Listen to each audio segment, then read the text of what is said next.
Hello everyone, good morning to all, welcome back to परचम।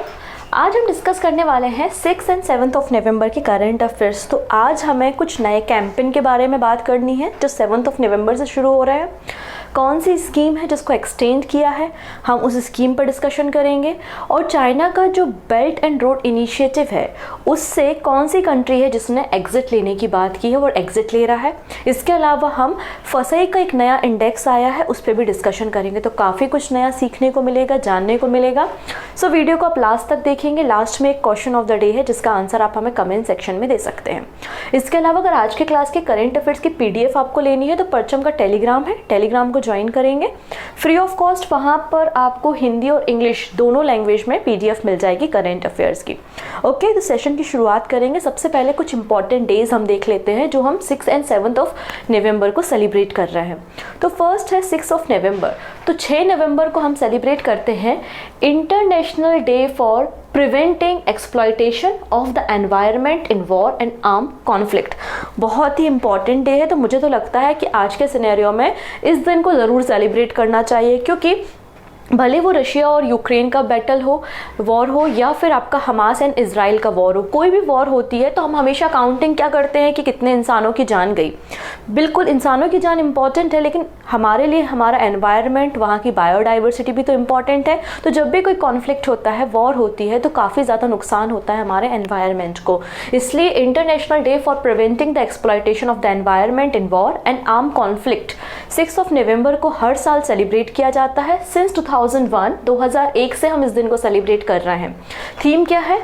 Together for a more sustainable and peaceful future. ठीक है।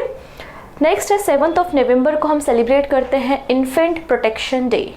Infant protection day हर साल 7 नवंबर को मनाया जाता है। Insuring every child's right to thrive, ये बेसिकली यहाँ पर थीम है इन्फेंट प्रोटेक्शन डे की।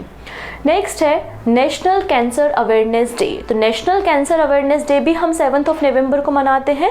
उस समय हमारे जब union health minister and family welfare minister थे डॉक्टर हर्षवर्धन जी, उनके द्वारा एक कमेटी बनाई गई थी और उस कमेटी का काम ये था कि लोगों को अवेयरनेस दिलाए कि डिफरेंट टाइप ऑफ कैंसर कौन कौन से होते हैं और हमें कैसे प्रिवेंशन लेने चाहिए उनको क्योर करने के लिए। तो उस कमेटी की रिकमेंडेशन के बाद डिसाइड हुआ 2014 में कि हम हर साल 7 ऑफ नवंबर को नेशनल कैंसर अवेयरनेस डे के रूप में सेलिब्रेट करेंगे। ठीक है। लास्ट बात करते हैं, आज एक और बहुत इंपॉर्टेंट पर्सन हमारे लाइफ के, हमारे इंडिया के, CV रमन जी का भी बर्थडे है। CV रमन जी का जन्म 7 ऑफ नवंबर 1888 में हुआ था। कहाँ पर? तिरुचिरापल्ली में हुआ था।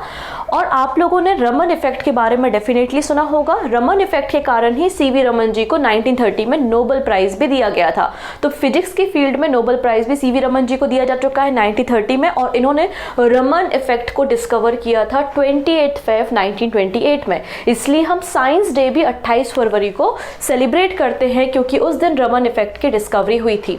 इन्हें 1954 में भारत रत्न सम्मान भी दिया जा चुका है। तो नोबेल फिजिक्स की फील्ड में नोबेल प्राइज भी मिल चुका है, भारत रत्न सम्मान भी मिल चुका है, एंड लेनिन पीस प्राइज भी 1957 में CV रमन जी को मिला था। तो बहुत इंपॉर्टेंट पर्सन है, आप इनका नाम याद रखेंगे। क्लियर है? चलिए, अब छोटी सी इन्फॉर्मेशन है। अब साइंस की बात कर रहे हैं तो थोड़ा सा हम अपने साइंस के कोर्स के बारे में भी बात कर लेते हैं। इंडिविजुअल SSC जनरल अवेयरनेस या जनरल साइंस का कोर्स अपलोड हो चुका है, रिकॉर्डेड वीडियो है, बायो कंप्लीट हो चुकी है, केमिस्ट्री और फिजिक्स पे काम कर रहा है। धीरे धीरे वो सारे वीडियो भी अपलोड कर दिए जाएंगे। अगर आप SSC का इंडिविजुअल कोर्स लेना चाहते हैं तो परचम के एप्लीकेशन पे जाके वहाँ से कोर्स को ले सकते हैं। डिस्क्रिप्शन में लिंक भी आपको मिल जाएगी। आप चाहें तो कंबाइंड कोर्स को भी ले सकते हैं और इंडिविजुअल कोर्सेज भी अवेलेबल है। क्लियर है? आइए हम बात करते हैं कुछ और करंट अफेयर्स के बारे में।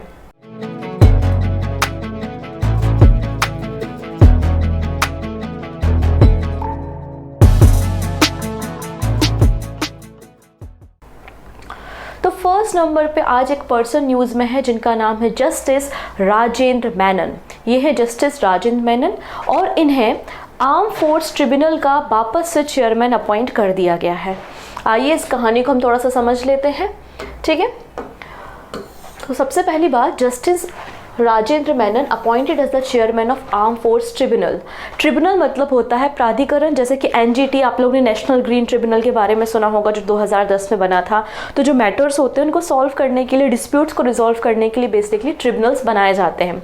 ठीक है, तो न्यायमूर्ति राजेंद्र मेनन को सशस्त्र बल का जो ट्रिब्यूनल है उसके अध्यक्ष के रूप में चुना गया है, रीअपॉइंट किया गया है। इसके पहले भी इनकी अपॉइंटमेंट हो चुकी थी 2019 में इनको चुना गया था। अब वापस से इन्हें रीअपॉइंट किया जा रहा है। इनका जो टेन्योर होगा वो at the age of 70 years या फिर 2027 तक रहेगा। 2027 जब ये 70 साल के हो जाएंगे तब तक इनका कार्यभार रहेगा। Justice Menon also serve as a welfare commission for the Bhopal gas victim. आप लोगों ने भोपाल गैस कांड के बारे में ज़रूर सुना होगा। तो भोपाल गैस कांड के जो विक्टिम्स थे उनकी जो वेलफेयर कमीशन थी उसके भी चेयरमैन रहे हैं। ठीक है, जस्टिस मेनन। और इसके अलावा पटना हाई कोर्ट के चीफ जस्टिस भी रहे, फिर दिल्ली हाई कोर्ट में चले गए और दिल्ली हाई कोर्ट में जाने के बाद फिर इन्हें चेयरमैन बनाया गया इस ट्रिब्यूनल का। ठीक है, तो अब वापस से जस्टिस राजेंद्र मेनन जो हैं वो आर्म फोर्सेस ट्रिब्यूनल के चेयरमैन बन गए हैं। कब तक? 2027 तक के लिए। ठीक है, अब यहाँ पे एक अवार्ड के बारे में बात करते हैं। 5th एडिशन इस अवार्ड का रिसेंटली डिस्ट्रीब्यूट किया है। हम बात कर रहे हैं बिजनेस लाइन अवार्ड के बारे में। ये बिजनेस लाइन अवार्ड जो है वो कई सारे फील्ड में दिया जाता है। इनोवेशन कैटेगरी में है, गवर्नमेंट की जो फाइनेंशियल स्कीम है उस कैटेगरी में दिया जाता है, change maker of the year के रूप में दिया जाता है, आइकन ऑफ द ईयर के लिए दिया जाता है। तो कई सारी अलग अलग कैटेगरी में बेसिकली अवार्ड दिया जाता है। हमको यहाँ पे बात करनी है कि रिजर्व बैंक ऑफ इंडिया को business line change maker of the year 2023 award मिला है।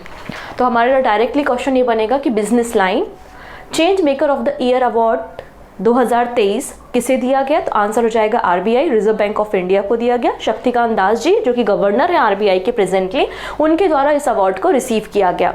वहीं अमूल को iconic change maker of the year का टाइटल दिया है, अवार्ड दिया है। इसके अलावा एक स्कीम चलती है हमारे देश में, प्रधानमंत्री जन धन योजना। आप लोगों ने इस स्कीम के बारे में डेफिनेटली सुना होगा।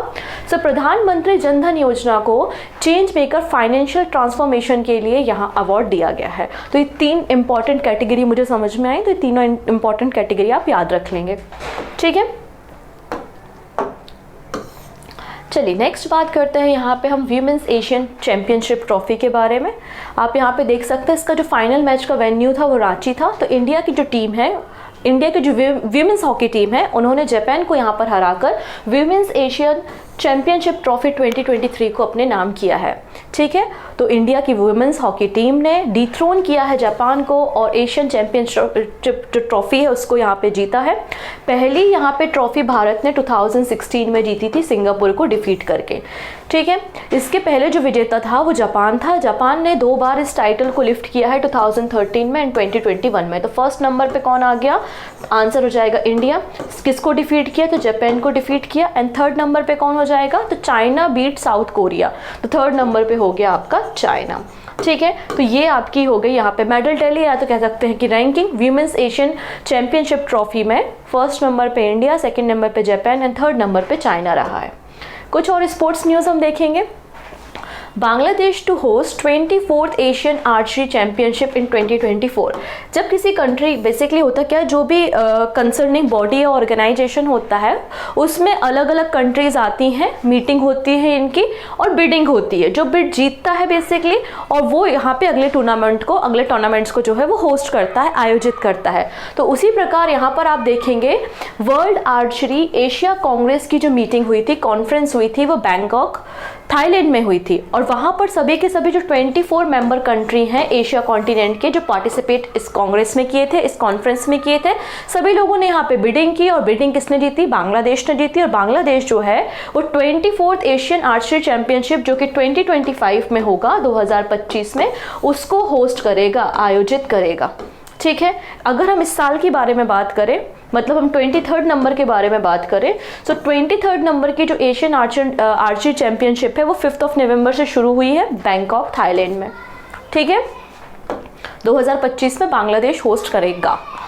नेक्स्ट बात करते हैं एक मार्शल आर्ट के बारे में, जो कि हम देखेंगे सिख मार्शल आर्ट है जिसका नाम है गटका। तो ये क्वेश्चन एग्जाम में बनने लायक है, अच्छा क्वेश्चन है। गटका क्या है? तो गटका एक मार्शल आर्ट है। ठीक है, तो यहाँ पे पहली बार for the first time USA में यूएस नेशनल गटका चैंपियनशिप का आयोजन कराया था और इस टाइटल को किसने जीता है? न्यूयॉर्क ने जीता है। तो New York has been declare the winner of US national gatka championship, जो कि एक मार्शल आर्ट है। नेक्स्ट बात करते हैं मोहम्मद सामी। आई थिंक आप लोग ने कल का मैच तो देखा ही होगा, ठीक है। मोहम्मद सामी का परफॉर्मेंस काफ़ी अच्छा रहा है और ये इंडिया के हाईएस्ट विकेट टेकर बन गए हैं in the ODI world cup history. Wankhede stadium Mumbai में मैच को खेला जा रहा था और मोहम्मद सामी जो है वो इंडिया के हाईएस्ट विकेट टेकर बन गए हैं ना ओडीआई वर्ल्ड कप। कुछ और पर्सन हम देखेंगे यहाँ पे, जैसे कि विराट कोहली। तो आपको पता है कि विराट कोहली का बर्थडे भी था जिस दिन ये मैच हुआ था और उन्होंने 49th सेंचुरी 49वें नंबर का शतक लगाया था, सेंचुरी लगाई थी, जो कि इक्वल है सचिन तेंदुलकर की सेंचुरी के बराबर।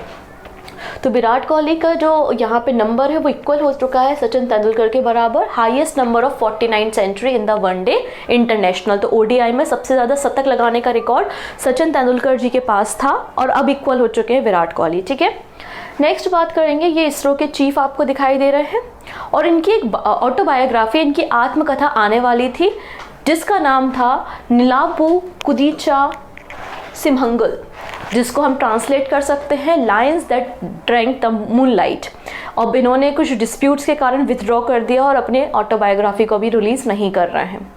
अब यहाँ पे एक पर्सन है जिनका नाम आप बस याद रख लीजिए, उनका नाम है सुयश जाधव। बस इतना आप याद रख लीजिए कि एक कोई पर्सन है जिनका नाम है सुयश जाधव और इन्होंने अभी एशियन जो पैरा गेम्स हुए थे उसमें इन्होंने स्विमिंग कैटेगरी में, पैरा स्विमिंग में ब्रोंज मेडल हासिल किया था, ठीक है। ब्रोंज मेडल इन्होंने जीता था अभी स्विमिंग कंपटीशन में, पैरा गेम्स में, एशियन पैरा गेम्स जो चाइना में हुए थे। तो अभी प्रेजेंटली हुआ क्या है, सुयश यादव जी को प्राइम मिनिस्टर नरेंद्र मोदी जी ने उनका जो मेडल था उसमें ऑटोग्राफ दिया है, तो इसलिए न्यूज़ में थे। बस आप इनका नाम याद रख लीजिए, ठीक है, क्योंकि कई बार पर्सन पूछ लिया जाता है ना कि ये पर्सन है किसी स्पोर्ट्स से है, क्योंकि जो करंट अफेयर्स होता है वैसे ही क्वेश्चन बनते हैं, इसलिए वो मैंने आपको बता दिया। चलिए अगली न्यूज़ हम देखते हैं, सुल्तान ऑफ जोहर कप, जो कि हॉकी से रिलेटेड है। मलेशिया में इसका आयोजन किया जाता है, आप सभी को तो पता है, हर साल इसका वेन्यू फिक्स होता है। अब यहाँ पर देखेंगे इंडिया का जो जूनियर मेंस हॉकी टीम है उसने इस टाइटल को लिफ्ट किया है और पाकिस्तान को डिफीट किया है in the penalty shoot out. Clear है। तो Indian junior men's hockey team जो है उसने 11th नंबर का सुल्तान जोहर कप अपने नाम किया है, ठीक है। सुल्तान जोहर कप यहाँ पे अपने नाम किया और ब्रोंज मेडल जीता है और पाकिस्तान को डिफीट किया है in the penalty shoot out. Clear इतनी चीजें।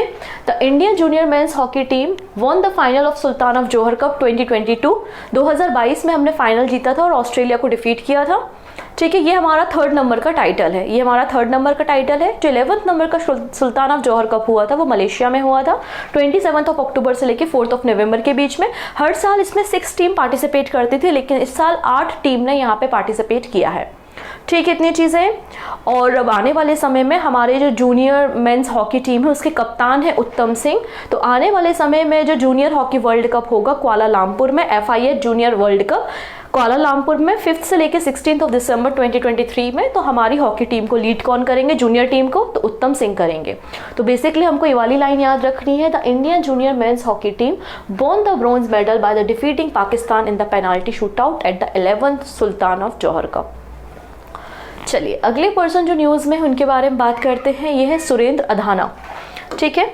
सुरेंद्र अधाना जो कि इंडिया के सीनियर डिप्लोमेट है और इन्हें रीअपॉइंट किया गया है advisory committee on administrative and budgetary question at the United nation 2024 से लेकर 26 के लिए, मतलब 2 साल के लिए, 2024 से 2026 तक 2 सालों के लिए यूनाइटेड नेशन की advisory committee on administrative and budgetary question के लिए इनको चुना गया है।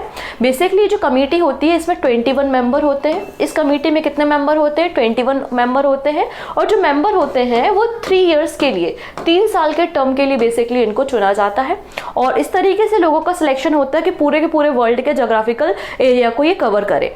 इस कमेटी का काम क्या होता है, इस कमेटी का काम होता है कि जो आपका जनरल असेंबली में जो सेक्रेटरी जनरल हैं तो उनको बजट के बारे में बताना, बजट की रिपोर्ट को एग्जामाइन करना बेसिकली इनका काम होता है और ये जनरल असेंबली को जो बजट से रिलेटेड मैटर होते हैं उन सेक्टर में भी एडवाइस करने का काम बेसिकली करते हैं, ठीक है। नेक्स्ट बात करते हैं free ration scheme to continue for next 5 years.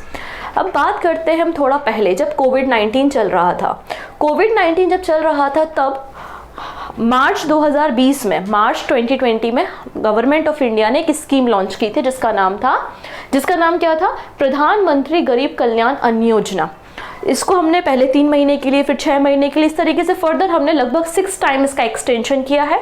और ये स्कीम जो है वो इस साल दिसंबर में एंड हो रही थी, लेकिन गवर्नमेंट ने इस स्कीम को वापस से 5 ईयर के लिए एक्सटेंड कर दिया है। इसलिए न्यूज़ में है कौन सी स्कीम, प्रधानमंत्री गरीब कल्याण अन्न योजना, जो कि आपकी फ्री राशन स्कीम है। इसको एक्सटेंड कर दिया गया है 5 मोर ईयर्स के लिए। बेसिकली ये स्कीम जो है वो free of cost food grains जो है बेनिफिशियरी को प्रोवाइड करती है। बेनिफिशरीज कौन है, under the national food security act 2013 उनको आने वाले 5 समय के लिए फ्री ऑफ कॉस्ट राशन दिया जाएगा। इस स्कीम को एज अ पार्ट ऑफ प्रधानमंत्री गरीब कल्याण पैकेज इसे लॉन्च किया गया था कोविड-19 के समय। और इसकी जो नोडल एजेंसी है जो इस स्कीम को रन करती है वो है मिनिस्ट्री ऑफ फाइनेंस, ठीक है, वित्त मंत्रालय काम कर रहा है। नेक्स्ट है जल दिवाली। ये कैंपेन आज से शुरू हो रहा है, 3 दिन का कैंपेन है। 7 नवंबर से 9 नवंबर तक ये कैंपेन रन होना है। जल Diwali, women for water, water for women, ठीक है। अब देखिए कौन कौन इसको रन कर रहा है, कौन सी मिनिस्ट्री इन्वॉल्व है, क्या कहानी है, आइए हम बात करते हैं। तो पहली चीज़ तो हमने सीख ली, ये जल दिवाली जो कैंपेन है उसकी शुरुआत आज से हो रही है। 7 नवंबर से 9 नवंबर तक ये कैंपेन रन होनी है। पहली चीज़, इस कैंपेन को कौन रन कर रहा है, the ministry of housing and urban affairs. Ministry of housing and urban affairs के द्वारा इस कैंपेन की शुरुआत की गई है, women for water and water for women campaign. और किस मिशन के अंतर्गत, Atal mission for rejuvenation and urban transformation, मतलब जो अमृत मिशन है उसके अंदर हमने इसको लॉन्च किया है। और यहाँ पे पार्टनरशिप जो हमारी मिनिस्ट्री है वो है नेशनल अर्बन लिवलीहुड मिशन। इसके अलावा हमारे जो नॉलेज पार्टनर है इस कैंपेन को रन करने के लिए वो है Orissa urban academy knowledge partner है। इस कैंपेन को रन किया जा रहा है। अब कैंपेन का मकसद क्या है, तो हम लगातार कोशिश करते हैं कि हमें वाटर को कैसे कंजर्व करना है, किस तरीके से हम वाटर को इफिशिएंटली यूज़ कर सकते हैं। और आपको तो पता है कि विमेंस का यहाँ पे इन्वॉल्वमेंट होना ज़रूरी है अगर आपको वाटर को प्रोटेक्ट करना है, वाटर को कंजर्व करना है, क्योंकि मैक्सिमम जो घरों के कामों में पानी का इस्तेमाल होता है वो महिलाओं के द्वारा ही होता है। तो बेसिकली जो गवर्नेंस है, वाटर गवर्नेंस है, उसमें वीमेंस के पार्टिसिपेशन को बढ़ाना है, ये इसका मकसद है। तो इस कैंपेन के अंतर्गत क्या होगा, बेसिकली जो वीमेंस है उनको वाटर की इंपॉर्टेंस और वाटर के कंजर्वेशन की जो मेथड है वो सिखाई जाएंगी। इसके अलावा उनकी सिटी में जो भी वाटर ट्रीटमेंट प्रोसेस प्लांट्स होंगे उन वाटर ट्रीटमेंट प्लांट्स में भी विजिट कराया जाएगा रिस्पेक्टिव सिटीज़ में। तो ये है आपका जल दिवाली कैंपेन डन। नेक्स्ट बात करते हैं कलर्स टीवी।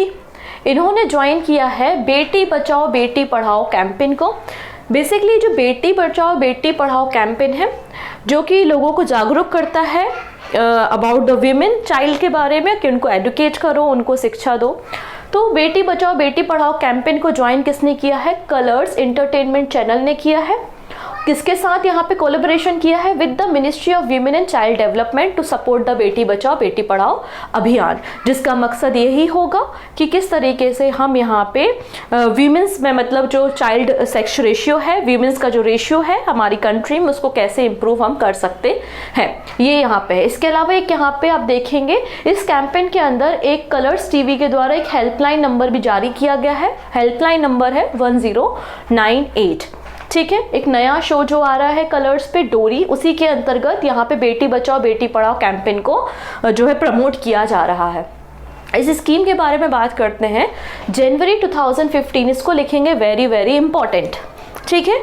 जनवरी 2015 में बेटी बचाओ बेटी पढ़ाओ कैंपेन की या फिर इस स्कीम की शुरुआत की गई थी, क्योंकि लगातार हमारी कंट्री में जो चाइल्ड सेक्स रेशियो था वो डिक्लाइन हो रहा था, उसको इम्प्रूव करने के लिए। क्योंकि 2011 की सेंसस ये कहती है कि हमारी कंट्री में जो सेक्स रेशियो था वो 918 गर्ल्स फॉर एवरी 1000 बॉय था, ठीक है। तो इसी को इम्प्रूव यहाँ पे करना था, चाइल्ड सेक्स रेशियो को इम्प्रूव करना था। अब नोडल एजेंसी कौन सी है जो इस बेटी बचाओ बेटी पढ़ाओ स्कीम को रन करती है, तो ministry of women and child development, ministry of health and family welfare and ministry of human resource development. ये तीनों मिनिस्ट्री ज्वाइंटली इस स्कीम को रन करती हैं, कब लॉन्च हुई? जनवरी 2015 में इस स्कीम को लॉन्च किया गया था। वेरी इंपॉर्टेंट, आने वाले पेपर में इस स्कीम कहीं ना कहीं पूछी जाएगी, छपी हुई है, ठीक है। नेक्स्ट बात करते हैं अबाउट द INS सूरत। ये है सूरत, ये हमारे देश का पहला नेवल क्राफ्ट है जिसका नाम गुजरात की किसी सिटी के नाम पे रखा गया है, सूरत। और यहाँ पर आप इस सूरत का ये जो क्रेस्ट देख रहे हैं, इसको रिसेंटली अनवील किया गया है, इसलिए पूरी पिक्चर कहानी में आ गई। आइए हम देख लेते हैं थोड़ा सा। तो Surat become the first navy warship to be named after a city in Gujarat. तो गुजरात के शहर के नाम पे, सूरत के नाम पे पहली बार किसी नौसेना युद्धपोत का नाम रखा गया है और इसके क्रेस्ट को अभी रिसेंटली अनवील किया गया है, लॉन्च किया गया है गुजरात के चीफ मिनिस्टर भूपेंद्र पटेल जी के द्वारा। क्लियर है इतनी चीज़ें? अब सूरत की अपनी एक इम्पॉर्टेंस है, क्योंकि सूरत अगर हम बात करें तो हमारा जो ब्रिटिश ईस्ट इंडिया कंपनी ने भारत पे कब्जा किया था और ट्रेडिंग शुरू की थी, तो सूरत उस समय से आपको पता है ट्रेडिंग का सेंटर रहा है। मैरीटाइम ट्रेड के लिए 16 से लेकर 18th सेंचुरी के बीच में सूरत को जाना जाता था। तो सूरत का अपना इम्पॉर्टेंस है ट्रेडिंग के लिए, इसलिए इस वॉरशिप का नाम क्या रखा है? सूरत रखा है। सूरत ये जो वॉरशिप है, ये प्रोजेक्ट 15B का पार्ट है। किसका पार्ट है? प्रोजेक्ट 15B का पार्ट है। प्रोजेक्ट 15B की शुरुआत 2011 में हुई थी, जिसका मकसद था 4 वॉरशिप को तैयार करना, INS विशाखापत्तनम, मरगांव, इम्फाल एंड सूरत। तो प्रोजेक्ट 15B का जो लास्ट शिप है वो है आपका INS सूरत, ठीक है। और ये लेस है, इसमें इक्विपमेंट कौन कौन से हैं? तो ब्रह्मोस मिसाइल है और long range surface to air missile है और MDL इसे कंस्ट्रक्ट कर रहा है, ठीक है। नेक्स्ट है स्टेट फूड सेफ्टी इंडेक्स, और इस इंडेक्स को रिसेंटली रिलीज किया गया है बाय द फसाई। फसाई मतलब food safety and standard authority of India के द्वारा recently state food safety index 2022-23 को रिलीज किया गया है। और ये बेसिकली इंडेक्स बताता है कि कौन सा स्टेट एंड कौन सी union territory food safety and food security के लिए काम कर रही है, इंश्योर कर रही है फूड सेफ्टी। तो उसके बेसिस पे इस पैरामीटर को लॉन्च किया जाता है, इस इंडेक्स को लॉन्च किया जाता है। पहली बार इस इंडेक्स में एक नया पैरामीटर भी जोड़ा गया जिसके आधार पर रैंकिंग की गई। कौन सा पैरामीटर है? कि प्रीवियस ईयर में और आज के ईयर में कितना इंप्रूवमेंट हुआ है, ठीक है। तो यहाँ पे इम्प्रूवमेंट इन SI रैंक, ये नया पैरामीटर जोड़ा गया है कि प्रीवियस ईयर के कंपेरिजन में इस साल आपकी प्रोग्रेस क्या है। पहली बार फसाई ने स्टेट फूड सेफ्टी इंडेक्स को 2018-19 में पब्लिश किया था, ठीक है, जो हमारे फूड सेफ्टी इकोसिस्टम को इंश्योर करने का काम करता है। अब अलग अलग यहाँ पर अगर आप देखेंगे तो अलग अलग पैरामीटर के आधार पर यहाँ पर रैंकिंग की जाती है। कैसा देख लेते हैं। तो आप देखेंगे कि यहाँ पे अलग अलग पैरामीटर्स है, सेफ्टी मेजर्स है, compliance, consumer empowerment, human resource and institutional data, food testing, infrastructure, improvement in SFSI ranking. ये पहली बार एडिट किया है, देखो एडिट इन 2023, तो एक इंपॉर्टेंट है ये। ट्रेनिंग एंड कैपेसिटी बिल्डिंग, तो इस तरीके से अलग अलग वेटेज और 100 नंबर में आपकी मार्किंग होगी। तो अलग अलग कैटेगरी में रैंकिंग भी अलग अलग होगी, राइट, रैंकिंग भी अलग अलग होगी। तो यहाँ पर अगर आप देखेंगे तो कंज्यूमर एम्पावरिंग में तमिलनाडु ने टॉप किया है, उसके बाद केरला एंड मध्य प्रदेश है। फूड टेस्टिंग कैटेगरी में Gujarat and Kerala first number पे है, लास्ट नंबर पे है आंध्र प्रदेश। और इम्प्रूवमेंट रैंकिंग जो है पहली बार जो ऐड किया है, इसमें केवल और केवल एकमात्र स्टेट है जिसने इम्प्रूवमेंट शो किया है, विच इज पंजाब। तो ये अलग अलग आपको पैरामीटर दिखाई दी। तो ओवरऑल ये है, ओवरऑल पिक्चर ये है। यूनियन टेरिटरी में Jammu Kashmir, Delhi and Chandigarh, small state में Goa, Manipur, Sikkim and large state में केरला, पंजाब एंड तमिलनाडु। डन। तो कैटेगरी वाइज भी पूछ सकता है आपसे और इंडिविजुअल भी पूछ सकता है, साथ में भी पूछ सकता है, ठीक है। नेक्स्ट है first Australia India education council की मीटिंग हुई है IIT गांधीनगर गुजरात में। So first Australia India education and skill council meeting कहाँ हुई है? IIT गांधीनगर गुजरात में हुई है, ठीक है। अब ये जो फर्स्ट मीटिंग है, पहली चीज तो हमको ये समझ में आई, ये Australia India education and skill council की जो फॉर्मेशन हुआ था वो 2011 में हुआ था।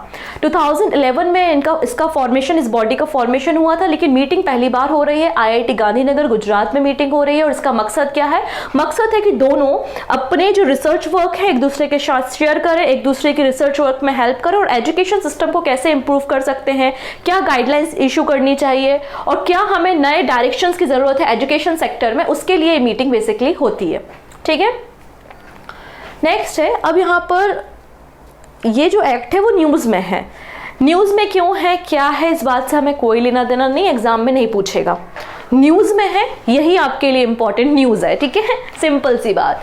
तो क्वेश्चन केवल इतना पूछा जाएगा कि protection of women from domestic violence act कब पास किया गया, तो आंसर हो जाएगा 2005 में लॉन्च किया गया था। बात समझ में आई? लेकिन आपको क्यूरियोसिटी तो होगी ही होगी कि क्यों है भाई न्यूज़ में, क्योंकि एक्चुअली कई सारी एप्लीकेशन सुप्रीम कोर्ट में लगाई गई थी कि ये जो एक्ट है protection of women from the domestic violence act 2005, इसके अंतर्गत जो ट्रांसजेंडर वीमेन्स हैं उनके खिलाफ भी डोमेस्टिक वायलेंस होता होगा, तो उनको भी यहाँ पे इस एक्ट में ऐड किया जाए। तो ये एप्लीकेशन दी गई है, सुप्रीम कोर्ट अभी सुनवाई कर रहा है, कमेटी बना रहा है, तो वो सब फर्दर डिस्कशन है। न्यूज़ में इसलिए हमने बता दिया कि 2005 में इस एक्ट को पास किया गया था। कब? 13 सितंबर 2005 में। पूरे इंडिया में ये एक्सटेंड होता है, पूरे इंडिया में ये एप्लीकेबल है डोमेस्टिक वायलेंस एक्ट 2005। बेसिकली ये फीमेल्स को प्रोटेक्ट करता है कि अगर उनके साथ कोई भी डोमेस्टिक वायलेंस होता है, चाहे वो सेक्सुअली हो, फिजिकली हो, इकोनॉमिकली हो या इमोशनली हो, तो इस एक्ट के अंदर वो रजिस्ट्रेशन कर सकती हैं, अप्लाई कर सकती हैं। ठीक है, और कोई माइनर केस है तो माइनर केस में जो उनके मदर फादर हैं वो इस एक्ट के अंदर अप्लाई कर सकते हैं। ठीक है, सारी वीमेन इसके अंदर कवर होती है, चाहे वो मदर हो, सिस्टर हो, वाइफ हो या आपका लिविंग पार्टनर हो। चलिए नेक्स्ट बात करते हैं about the Philippines. Pacific ocean में एक आइलैंड आपको दिखाई दे रहा है जिसकी कैपिटल आपको मनीला दिखाई दे रही है, और इसकी लोकेशन आप समझ सकते हैं कि चाइना से कितनी दूर है। ठीक है, तो ये करीब करीब पड़ोसी है चाइना का। बट कुछ समय पहले मैंने आपको डिस्कस किया था, जब G20 समिट चल रही थी, उस समय की ही बात है कि इटली ने अनाउंस किया था कि वो BRI प्रोजेक्ट से एग्जिट लेता है। इसी प्रकार यहाँ पे फिलीपींस ने भी अनाउंस कर दिया है कि वो एग्जिट करता है चाइना के BRI प्रोजेक्ट से। बेल्ट एंड रोड इनिशिएटिव जो प्रोजेक्ट है वो चाइना का प्रोजेक्ट है। वन बेल्ट वन रोड एक ग्लोबल इंफ्रास्ट्रक्चर प्रोजेक्ट है जिसको 2013 में लॉन्च किया गया था, और इसके अंतर्गत चाइना ने कई सारे नेशन में काफ़ी बड़ा इन्वेस्टमेंट करके रखा हुआ है। और यहाँ पे फिलीपींस डिपार्टमेंट ऑफ ट्रांसपोर्टेशन के द्वारा फाइनली बोल दिया गया है कि हम यहाँ पे टर्मिनेशन लेते हैं इस मेजर इंफ्रास्ट्रक्चर प्रोजेक्ट से जिसका नाम है BRI। डन। तो ये कुछ बातें थी, बातें तो और भी हैं, जैसे कि कुछ बता देती हूँ मैं कि आंध्र प्रदेश के कैबिनेट ने कह दिया है कि हम कास्ट सेंसस कराएंगे, तो कास्ट सेंसस वहाँ पे होने वाली है। इसके अलावा जो MBBS की पढ़ाई होती है, मतलब डॉक्टर की पढ़ाई होती है, तो उत्तराखंड गवर्नमेंट कह रही है कि हम भी हिंदी में MBBS की पढ़ाई कराएंगे। तो ऐसी कई सारी न्यूज़ हैं, हम उनको एक एक करके कल और समझ लेंगे। ठीक है, कुछ बच्चे मैसेज करते हैं ओल्ड हो गई न्यूज़। ओल्ड नहीं हो गई, मैं सेशन के हिसाब से चलती हूँ कि सेशन इतना लेंदी ना हो जाए कि मैं तो करंट अफेयर्स की न्यूज़ क्या 1 घंटे पढ़ा दूंगी, लेकिन बहुत लेंदी सेशन ना हो जाए, आपको सारी चीज़ें समझ में आ जाए, आप बोर ना हो जाओ, तो उतनी ही चीज़ों को हम एक बार में इंक्लूड करते हैं। जैसे कि मैंने न्यूज़ बता दी और ये न्यूज़ आपको कल मिलेगी हमारे करंट अफेयर्स में। ओके, तो कुछ क्वेश्चंस के आंसर देख लेते हैं। पहला क्वेश्चन है, वर्ल्ड फूड इंडिया 2023 कहाँ पर होस्ट हो रहा है? तो नई दिल्ली में। नेक्स्ट है, first Australia India education and skill council meeting कहाँ पर हो रही है? तो IIT गांधीनगर गुजरात में। नेक्स्ट है, कौन सी कंट्री जिसने रिसेंटली चाइना के बेल्ट एंड रोड इनिशिएटिव से एग्जिट करने का फैसला लिया? तो आंसर हो जाएगा फिलीपींस है, ऑप्शन सी करेक्ट है। नेक्स्ट है, 24th Asian archery championship Bangladesh कब होस्ट करेगा? 2025 में करेगा। नेक्स्ट, बेटी बचाओ बेटी पढ़ाओ इनिशिएटिव को कौन सा टीवी या एंटरटेनमेंट चैनल सपोर्ट कर रहा है? आंसर हो जाएगा कलर्स। नेक्स्ट है, recently advisory committee on administrative and budgetary question के लिए किसे रीइलेक्ट किया गया है? तो आंसर हो जाएगा सुरेंद्र अधाना, ऑप्शन सी बिल्कुल करेक्ट हो जाएगा। नेक्स्ट बात करते हैं, स्टेट फूड सेफ्टी इंडेक्स जो कि FSSAI ने रिसेंटली रिलीज किया है, कंज्यूमर एम्पावरिंग इनिशिएटिव में टॉप कौन पर है? तो तमिलनाडु है, मैंने बताया था ये। ठीक है, नेक्स्ट है, this is the question of the day. पुरानी न्यूज़ है लेकिन रिवीजन के लिए इंपॉर्टेंट न्यूज़ है। आप मुझे बताइए, कोरापुट काला जीरा राइस जिसे GI टैग दिया गया है, ये किस स्टेट में कल्टीवेट किया जाता है? 4 राज्यों के नाम आपको स्क्रीन पे दिखाई दे रहे हैं, पंजाब है, उड़ीसा है, आंध्र प्रदेश या फिर उत्तर प्रदेश है। जो भी सही आंसर आपको लगता है आप हमें कमेंट में बताइएगा। ठीक है, बाकी सारी बातें आने वाले वीडियो में हम करते हैं। So take care and bye bye.